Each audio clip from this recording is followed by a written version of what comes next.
let time go lightly when I'm here with you. I let time go lightly when the day is through. I keep a watch on time when I've got work to do. But I let time go lightly with you.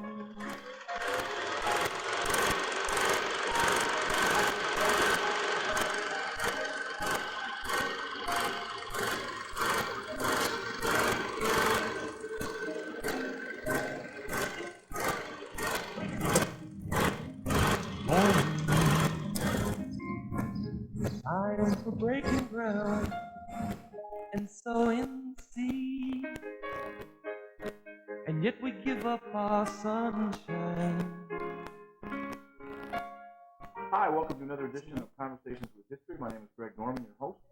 Talking today with an Ortonville transplant, Katie Hobson. Katie's been here since 1952. Right. And we should probably mention that your migration to Ortonville was much like a lot of the young couples are today. You were a Pontiac high grad. Right. You were newly married way back in 1951, and you decided you wanted to buy a house out in the country. So No, I got married in 1949. 49. Well, I guess 51, though, you were talking about moving out, because you moved here in 52. You must have been thinking about it. Yeah. You said it was just kind of a lot of country. Yes, it was. What are your remembrances of early Ortonville? Well, we used to go out. I remember we used to go out to, what was that hill called? I can't remember now, but we used to go out there a lot in the summertime and have picnics. And I think they had no chimney there on that hill. Well, I can't remember the name of it now.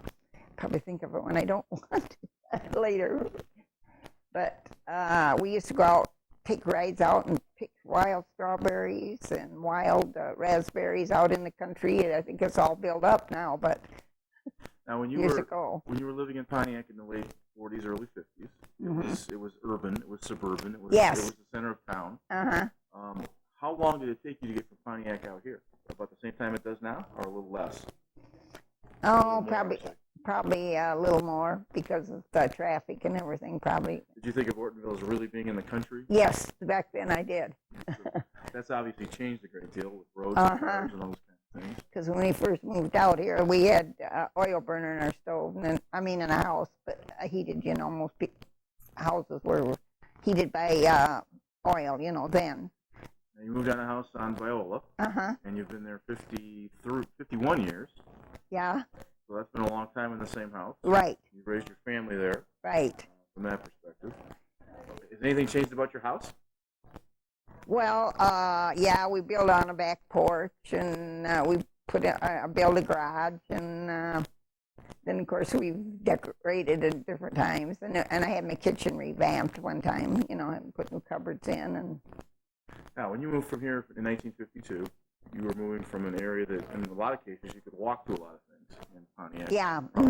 I used to walk downtown a lot because I lived right on Baldwin, and I used to. Grocery stores and restaurants and those kinds of things that were within walking distance. Right. Then you moved to the country. Yeah. Life changed a little bit. Yeah, it sure did. What changed for you? What changed for you and your husband? As far as you had to, life was different in the country than it was in the city. It just seemed like you were out away from everything for a while, until I got used to it. What was the fun stuff in those days? What were the enjoyable times? Oh, we used to go on a lot of picnics and just taking rides out through the country, enjoying this, the country scenery, and we'd a lot of times stop and eat dinner somewhere. And maybe you can compare for me what was downtown Pontiac versus downtown Ortonville in those days. What was the difference between those two communities? Oh, well, Pontiac had movie theaters and, a lot of entertainment and stuff, and then there wasn't anything really out here for a long time. It was certainly a safe community to live out here. Oh, yes. Yes, you used to be able to go somewhere and not have to worry about locking your doors. And has that changed? Oh, yes. You don't dare go away and leave your doors unlocked now. What did you like about Ortonville when you first got here? What was the things that made you happy when you moved here? The people were friendly. And the neighbors would help one another. We were always helping one another. If we needed to go somewhere, why we'd take turns babysitting each other's children, you know, and so that was a big help. And all your children obviously went to what would have been Ortonville. And Ortonville, yeah, both of my girls graduated from Brandon. And you mentioned that you loved it so much that most of your family's still here. Yes, And you have 2 daughters. 2 daughters. And you have how many grandkids? I have 7 grandchildren and 9 great-grandchildren. Wow, that's a big family. Yeah, we have a nice big family. And obviously they must love the area an awful lot because they haven't chosen to leave.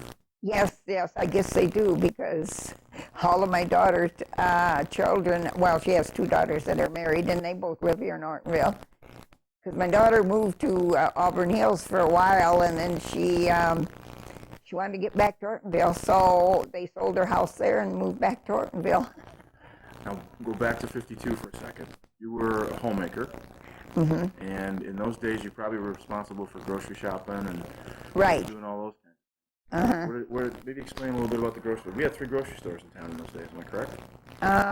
Back then, no, not right away we didn't. Okay. So we had to go into Pontiac or near Pontiac to do our grocery shopping and go to the doctor and, you know, all of those. Did you do any grocery shopping here? We did a little, but there was mostly just small, like party stores at first, when we first moved out here. Now, obviously, living in farm country in those days, because this was really... It was really a lot of farm country then. You must have had fresh vegetables and a lot of... Oh, yeah, we used to go out in the country and get, you know, those sort of things. And then used to be able to, the farmers used to be able to come and on the corner and sell corn and, you know, their products out of the garden. But then after a while, they had to get a permit, and they wouldn't allow it anymore, you know, so... As a young mother in Ortonville, what was maybe the concerns that you had in Ortonville that you might not have had in Pontiac? I mean, if the kids were safe outside playing those kind of things, I mean, was there things... Oh, yeah, they were safe outside. You didn't worry too much about it back then. And I always usually had all the kids in my yard because I didn't care if my yard was green or not. I said as long as I knew where my children were, and some of the people didn't like their children to play in their yards or something, so I always had a bunch of kids in my yard. You're the gathering spot. Yeah. For all the neighborhood kids. Right. Well, that's kind of cool. Yeah, I enjoyed that. What was the education like in those days? The schools? Talk a little bit about the schools in Ortonville in those days. They were always pretty good. Because my girls seemed to do, you know, well. My one daughter got a scholarship when she graduated to Pontiac Business Institute, and she's now lives in West Virginia, and she works at a college there in West Virginia, Marshall University in West Virginia. Wow, what's she do there? She's like a secretary to a bunch of professors or something. What's the next university? I've been down there a couple times. Have you? Yeah. Yeah, she takes courses all the time. She's always going to school. She loves to take courses. Now she wants to go take some kind of medical transcriptions or something, you know, to get into that field as a secretary. Now, as hard as it is to believe, there used to be where the police station is now, the sheriff's... Yeah. Used to be a hotel and a restaurant. Yeah, yes, it did. I remember that. And lots of people talk about the food was there, it was unbelievable. Oh, it was very good. And it was a great place to go. And it was a good place to eat. Downtown Ortonville was configured a little differently in those days. Oh, yes. They used to have a nice bakery. Oh, is that right? Yeah, right on the corner there where where the bank is, the credit union bank is. There used to be a nice bakery there. What was their specialty? All of their baked goods are good. I don't remember that I had any special that I liked. I liked all of their stuff, I remember. Probably their cream puffs, huh? Yeah.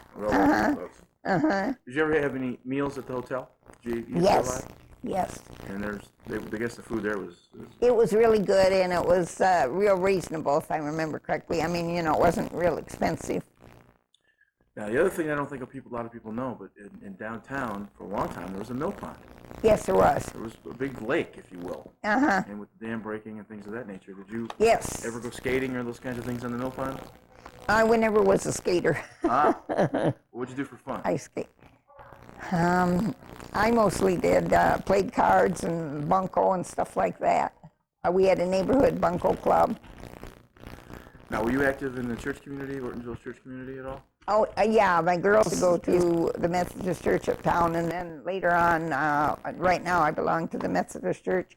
out on the corner of Seymour Lake and Sashabo, where we have all those dinners all the time. The church community, is it grown? Is it about the same? Is there as many churches now as there were then? About the same, I think.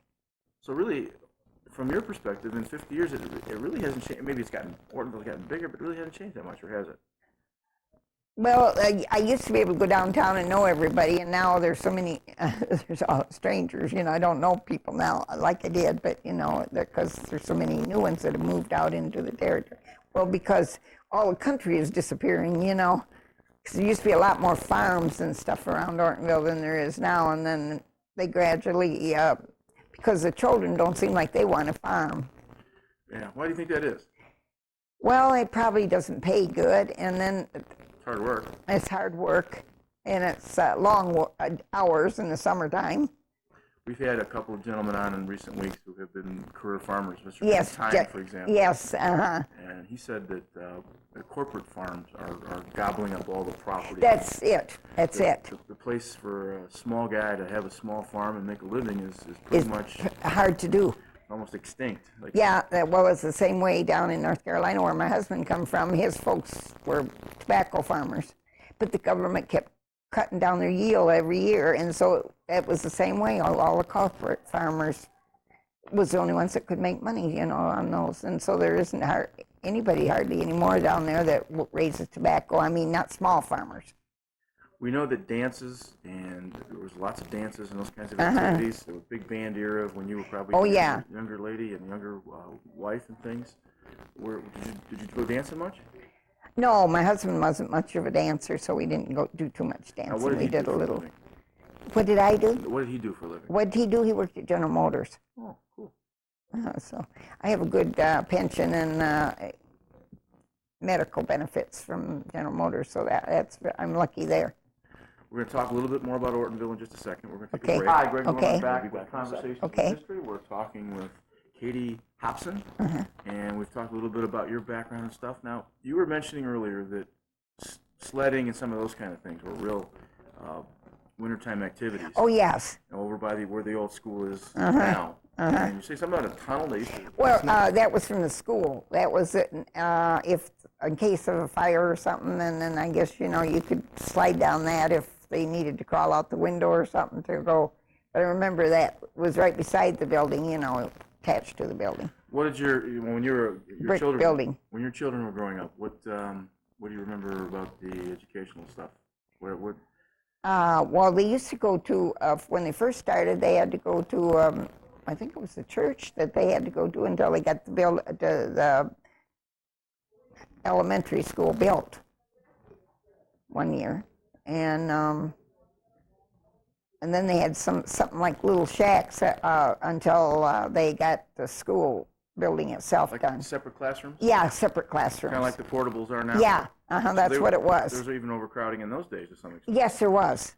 Yes, there was. Wow, it's hard to believe that you'd have overcrowding in a small community like that. Yeah, there used to be back then, yeah.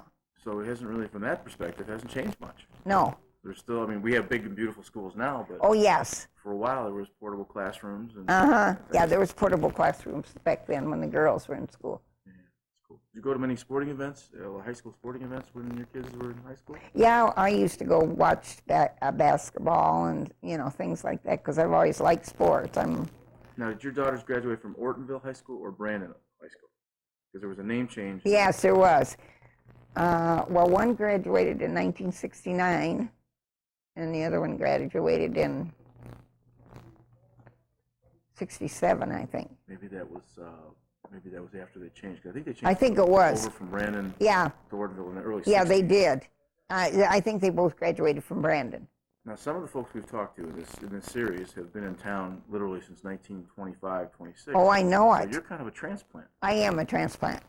Do people look at you as being a long-time person, or do they know the difference? I don't really know.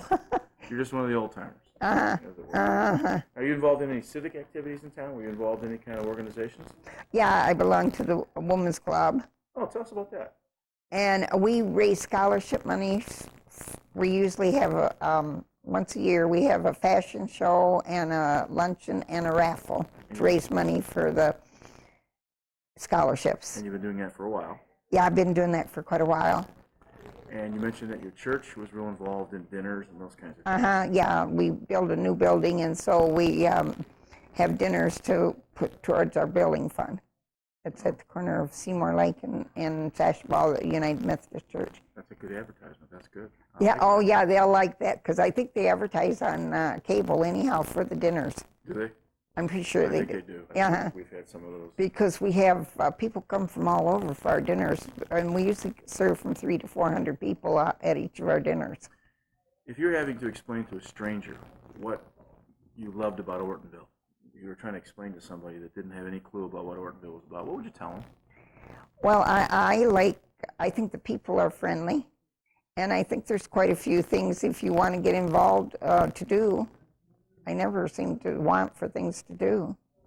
I used to do more volunteer work than I do now, but I always work on the crop walk every year. And then I used to go help pack baskets for at Christmas time, and Thanksgiving at St. Anne's. That's where we have the pantry, and we always fix baskets for the needy ones, then. Do you think with all through time, was there as much volunteering in the 1950s as there is now? Do you think there's more people in need now than there was then? There is more people in need, I believe, now, because it's pretty bad right now. Yeah, it's gotten worse over the years, hasn't it? From that standpoint. Now, you've seen this town explode from a building perspective with houses and those kinds of things. Right. We don't have a lot of industry. No, we don't. We're, I guess, a bedroom community. And I guess because it was all this property available, I guess people could move to a place where it was less crowded. Right. From that standpoint. But my daughter and my granddaughter have always worked here in Ortonville. Really? Since they got out, my granddaughter was, she's always worked in the office, and so she still works in the high school office. And my daughter works at Sherman Learning Center as caregiver. For she's secretary now, but she did take care of the children, help take care of the children. What's your granddaughter's name at the high school? Jody Williamson. Oh, okay. You might know her. Yes, I don't know. Do you? Yes. Yeah, that's my granddaughter. She's a nice young lady. She's a nice young lady. She has two children. Wow.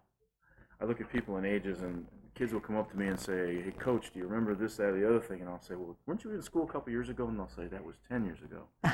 So sometimes our minds do crazy things with us from that perspective. Was your husband involved in any activities in the community? Is he still living? No, he's been dead since 1984.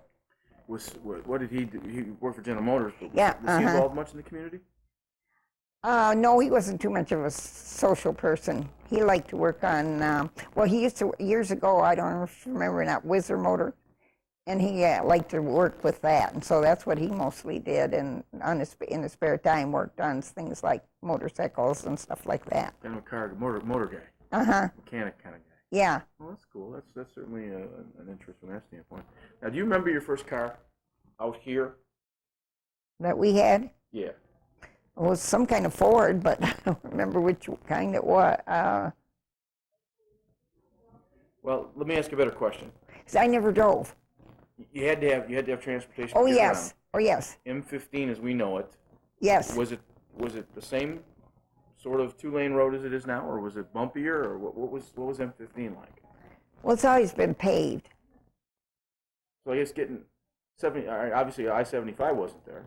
No. So what would you do? You go down M15 to Dixie? Mm-hmm. And then take Dixie yeah, Dixie. Uh-huh. And Dixie was the 4-lane road. Yes. Because you could go all the way to the bridge, all the way to Mackinac. Right. On Dixie Highway. Yeah. We used to. So that was a different way of getting around. Right. In those days, you have to ride if you wanted to get to the UP, you'd have to ride the boat. Yes. The ferry. Oh yeah, we rode the ferry. Yes. That you could take a long time sometimes. Oh, a long time. So transportation was different in those days. Oh yes. Now. Oh yes. Do you remember? Well, you were too young. Do you remember the Detroit Urban Railroad at all? Not too much. Okay, because I don't. I remember when they had streetcars. Right. And that we used to take them once in a while when we go down to Detroit to Bob Lowe, and then we take the streetcar from, I think it was Royal Oak or something, and go to the dock, that way. Now we're doing this interview in early August. Yeah. in those days when you were a young mother, getting kids ready for school, you'd have to go school shopping and all those kinds of things. Oh, yeah. So which way did you go? Did you go Flint way or did you go Pontiac way? We usually went Pontiac way. What was just more stores? Mm-hmm. More dry goods, things of that nature? Well, yeah, they didn't have as many malls, so you had to go into Pontiac usually. They didn't have malls in those days, did they? No, that's what I said. They didn't have any malls Yeah. then. And so we had to go into Pontiac. But Pontiac used to have a good shopping center. Did it? And as they eventually, as the malls started building the malls, then the stores started going out. But yeah, they used to have a lot of stores in downtown Pontiac. There's one question I ask everybody that I talk to, and somebody who makes a conscious choice about living in a community like Ortonville makes that choice. And somewhere along the line, you made a choice to stay here for 50 years. Do you know why? I mean, I know you love it here and you think the people are friendly, but you must have really, really enjoyed it here. I did. And still continue to enjoy it. I do.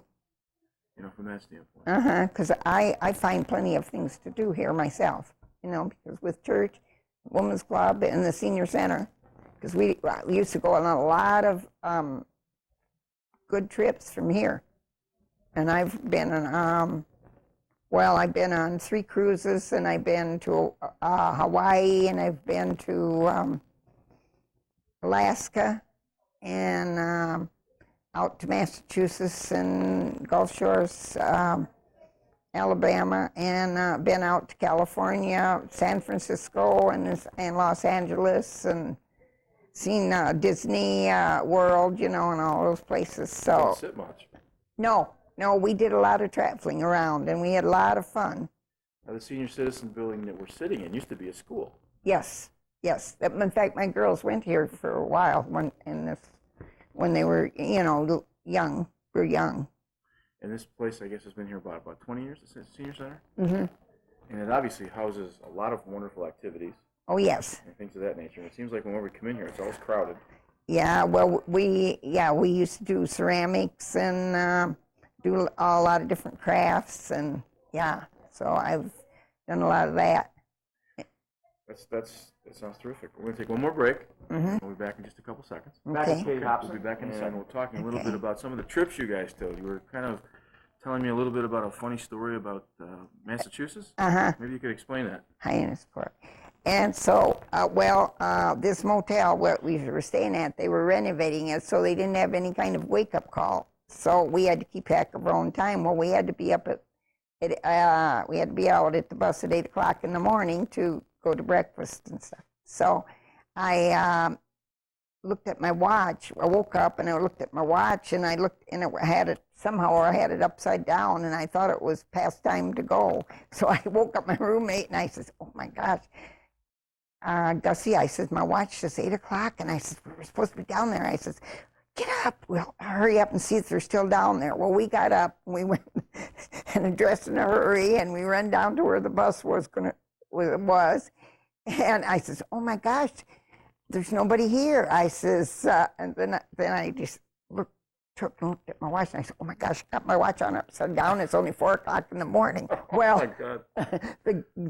the bus driver, she was in the room below us, and the rooms weren't soundproofed, and she heard me say that, and she said, "Oh my gosh, they think they're late." She says, "I'm the bus driver, and I'm not even up or anything." So she said she slammed into her clothes, and she says, "I just got to have a cup of coffee before I go." So she went across the street to a diner or something, an all-night diner or something, and she said, "Oh, by the way, what time it is it?" She asked the guy, because she said, "It's kind of dark." And he says, "It's 4 o'clock in the morning." The darkness didn't give you away? You did. When I went down there, and that's why I looked back at my watch, because it was too dark. Sun hadn't come up yet. So when we got on the bus the next morning, I said to the bus driver, I said, "Gee, Kathy, you look kind of tired this morning." She said, "Some jokers got me up out of bed at 4 o'clock this morning." But we had a good laugh about it. I don't think we ever did tell her for sure that we were the ones that did it. And I'm sure from then on you made sure your watch was on the right side of your right side yeah, up, I right? sure did. From that standpoint. Now, there's still a lot of trips that happen out of the senior center.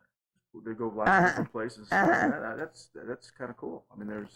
Oh, yeah. Like I said, I've gone on a lot of trips from the center, and a lot of trips that I wouldn't have been able to go if I didn't go with a group like that. What do you think the senior center means to a community like Ortonville? I mean, it's a place for obviously seniors to gather, but what else? I mean, it's more than that, because this is fellowship. Fellowship. And companionship in a lot of cases. Uh-huh. And it's a lifesaver for some people, that, especially if they don't have a family around or anything, you know, to see or do things with or whatever, you know. And I know our little Vi, she doesn't have any family, so she comes every day, and it's really good for her. Keeps her active. Yeah. And plus the staff here, I think, does a really good job of keeping activities going. Oh, they do. Mm-hmm. So that always helps. Oh, yeah. And we always have real nice, whenever we have potlucks or anything, we always have, you know, good food, and everybody enjoys that. Are you a good cook? Oh, well, I used to be a pretty good cook. I mean, I know they used to love my potato salad, my green beans, because I always flavored them with salt pork, my green beans. And I always use mayonnaise in my potato salad and doctored it up a little bit, you know, but I don't do a lot anymore, but I used to. We spend a lot more time eating out now, don't we, than we used to? Yes, we do. Seems like most of our budget goes to Subways or to Tom's, you know, Coney or A&W or something like that. Uh-huh. We don't cook near as much because it's probably too much work sometimes. It is. Well, especially when you live alone, you know, it's hard sometimes, but I still like to go to, like Saturday, I went with my neighbor to a farmer's market up at Midland because she wanted to get some peaches, but they weren't in yet. But I love fresh vegetables and fresh fruits, so, and I have one good meal a day at least. Yeah. Well, you still have to eat well. You can't. Yeah, I do. You can't ignore your body. No. You know, from that perspective. Being in farm country too helps a lot. Yeah, that does. There's still a lot of roadside stands around here. Oh yeah. There have been since, you know, anybody can remember. Yeah, because they have a farmer's market up here every Saturday morning in the summertime, where you can come and get fresh vegetables. And this is kind of taking a right-hand turn, but what's more fun, being a mother or a grandmother? Probably grandmother, because you don't have as much responsibility, you know, as you did when you were a mother. Yeah. We got a nice big family, so that helps. Oh, yes, I mean, yes. So Christmases and Thanksgivings must be a lot of fun. Oh, it is. And we always get together with my brothers, and I have 2 brothers and 2 sisters. So yeah, and they live in the Pontiac area, so we get together with them. So yeah, we do. Well, listen, we really appreciate you spending some time with us today, and it was very fun talking about all the different stuff. Right. I want to thank you very much for your time. Okay. And we'd like to say look back for us next week. We'll have another Conversations in History. This is Greg Norton. I let time go lightly when I'm here with you. I let time go lightly when the day is through. I keep a watch on time when I've got work to do. But I let time go lightly